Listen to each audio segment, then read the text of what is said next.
चिंता चेतनार परिचय आज की 47 वर्षर परिचय। चिंता चेतना एपरी एक महार्घ अनुष्ठान जे कि समग्र राज्य एवं समग्र देश में भारतीय संस्कृति, भारतीय अस्मिता, भारतीय नृत्य संगीत ठारो आरंभ करी, साहित्य ठारो आरंभ करी, परिवेश ठारो आरंभ करी समाज सेवा पर्यंत सबु क्षेत्र में यार माने जहाँ कहते सेवा विस्तार कर चली दीर्घ 47 वर्ष धरिकी अविरत भाव एवं आमर तीनोटी महोत्सव हुए वर्षा बैशाख बसंत ऋतु को लेकर। बसंत हजि हजि जाऊँ बसंत केतल आसी केतल जाऊँ जानी होनी, तेणु से ऋतु को आम बारी पार्लु ना।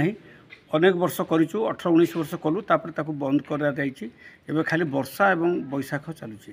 बैशाखीटा हुए ओडिया नववर्ष आधारित करके एप्रिल 15 रु से आरंभ हुए एवं एप्रिल 21 पर्यंत 7 दिन धरिकी एवं से समग्र भारत वर्षर सब नृत्य संगीत दल आसती, साहित्यिक मैंने आसती एवं विभिन्न प्रतिभाधर मानक चिंता और चेतना राष्ट्रीय सम्मान, चिंता और चेतना बैशाखी सम्मान सम्मानित कराए एवं से समस्ते स्व क्षेत्र में कृतित्व अर्जन करते से भितर बहु कृतित्व अर्जन कर व्यक्ति पद्मश्री, पद्मभूषण और पद्मविभूषण, केंद्र साहित्य अकादेमी अवार्ड, केंद्र संगीत अकादेमी अवार्ड ये सब पाई।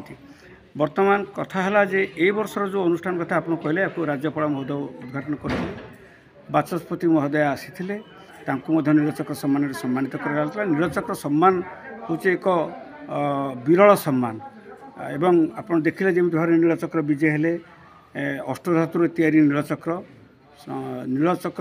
श्रीमंदिर नीलचक्र आरंभ कर रत्नवृद्धि पर्यंत 18 जन पंडाग द्वारा पूजित होकर संकल्प करा जाए जो व्यक्ति विशेष को प्रदान करा जाए तांको नाम गोत्र राशि अनुसार संकल्प कराए से पूजाटी होता है।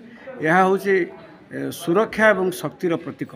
तेणु जो मानू दिगला जो मान अतीत दिखाई से यही आशा रखी दिखाई जे से माने देश पे, जाति पे, मानव जाति पे, परिवेश पे, समग्र धरित्री मातार रक्षा पे निश्चित भाव कार्य करेंगे। ने विश्वभूषण हरिचंदन ने बाचस्पति नहीं एवं एक स्वतंत्र उत्सव रे यह मुख्यमंत्री, 2 उपमुख्यमंत्री एवं आमर नुआ करी राष्ट्रीय अध्यक्ष श्रीयुक्त भर्तृहरि महताम को यह प्रदान कर एक स्वतंत्र उत्सव रे राजभवन में जो थे कि राज्यपाल महोदय को प्रदान करेंगे। बड़ पंडा जमी आसते आज सेमती से मैंने आसवे और जमी जहाँ विधि अनुसार हुए सेमती हम अपने अनुष्ठान को गवर्नर जो पूर्वतन मंत्री कि मंत्री आसते कौन सब मेसेज देले बाबद मेसेज आ कौन मेसेज है तो या जे देश केमती उन्नति पथरे जीव, मानव समाज केमती कल्याण साधन हम एवं समस्ते व्रती हे परिवेश उपर बेसी मेसेज दिखाई। परिवेश बर्तमान रक्षा करने निहाती दरकार।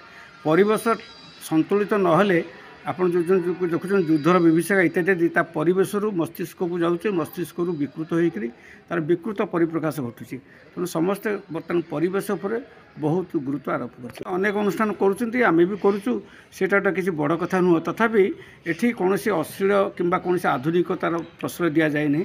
पारंपरिक एवं आध्यात्म एवं विशेषकर भारतीय चिंताधारा, भारतीय संस्कृति, सनातन संस्कृति उपर आधारित कर नृत्य संगीत परिवेशन होची। आज नुह दीर्घ 47 वर्ष दिल्ली ओपन एयर भी होता जो कि 15,000 खंड लोक होते। ओपन एयर जो भांगीगला तेणु आम बर्तमान बाध्य होकर रवींद्र मंडप परिसर भितर करूँ। तेणु आमर किसी उपाय ही नहीं। प्रति वर्ष बैंड भी आसती ना सीआरपीएफ सागर तो जोड़ी होती दीर्घ 42 वर्ष धरिक जोड़ी होती। बीएसएफ जोड़ी होती, रैपिड एक्शन फोर्स भी जोड़ी होती, 7th बैटालियन पुलिस समस्त जोड़ी होती। यह हूँ केंद्र सरकार को अनुमोदित एक स्वतंत्र अनुष्ठान जहाँ को 42 वर्ष धरिक केंद्र सरकार विभिन्न मंत्रालय या जोड़ी होती।